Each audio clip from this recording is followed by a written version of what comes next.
Okay, so American politicians want you to think that the threat of China spying on you through TikTok is a serious danger. But at the same time, they're trying to renew their FISA powers so that our own government can spy on you more easily. Talk about this story. You have followed this from the very beginning. I'm going to hush. You do this story. I tell you what, this is amazing to me. Yeah, this is absolutely one of the biggest cases of hypocrisy we've ever seen.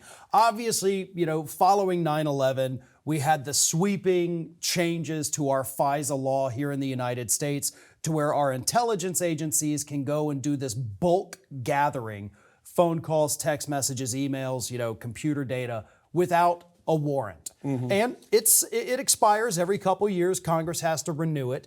And each time it comes up for renewal, you hear the same arguments from the civil liberties groups, a couple of certain senators, Ron Wyden is one of them, who say, listen, you're using this to spy on Americans. You can make all the arguments you want that, but we caught, 3 terrorists in the last 5 years using this. You're gathering up data of millions of Americans. This is the same thing Snowden told us about. This is a bad program and you're spying on us. Yeah, I mean, this has been around. Here's the bad news.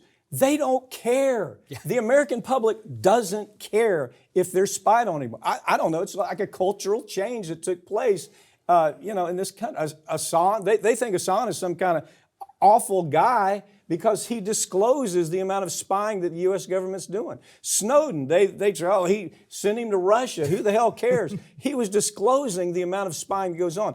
But what people don't get is all the numbers show, across the board, the American public has been so desensitized to this, they don't care if they're spied on. That's a simple truth. Well, right. And the telecom companies, of course, push this big time. They send their lobbyists to D.C. to start taking everybody out to fancy dinners and golf resorts because they want this to still happen because they get huge money from the federal government to turn over this data. Again, no warrants. You don't have to go to a judge. Here's your data.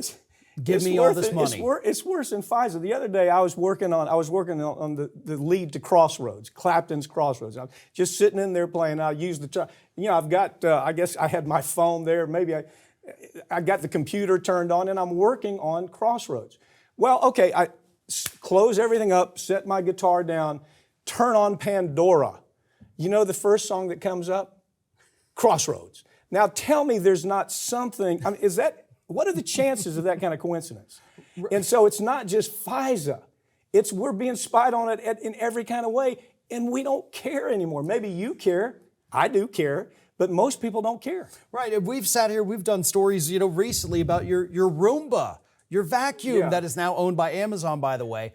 It's sending the data about what's in your home back to these massive corporations who, of course, can then turn it over to the federal government without a warrant, thanks to FISA.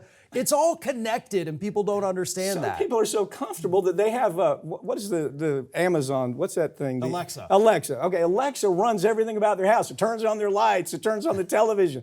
It's all over their house. And they're getting the same kind of thing I just described about that happened to me. But it's so amazing to me that people really don't seem to care anymore. No, they don't, and it's all that post 9/11 mentality. I've got to be safe, and I guess I can give up all my civil liberties to do that. Yeah.